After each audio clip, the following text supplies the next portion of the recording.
The economic crisis of 1990 was one of the major events in the Indian economy.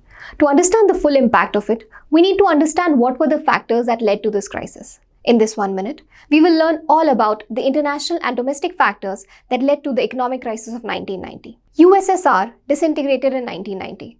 Before that, 25% of Indian exports went to USSR. After the disintegration, India's export earnings fell majorly. Also, in the same year, the Gulf War broke out, where Iraq invaded Kuwait to capture its oil-producing industries. The situation was further worsened by the invasion of USA in the war. Supply shortage of petroleum and oil lubricants increased their prices in the international market. This increase in prices led to a crisis in India. Domestically, India was struggling with twin deficit problem, that is deficit on both fiscal and current accounts.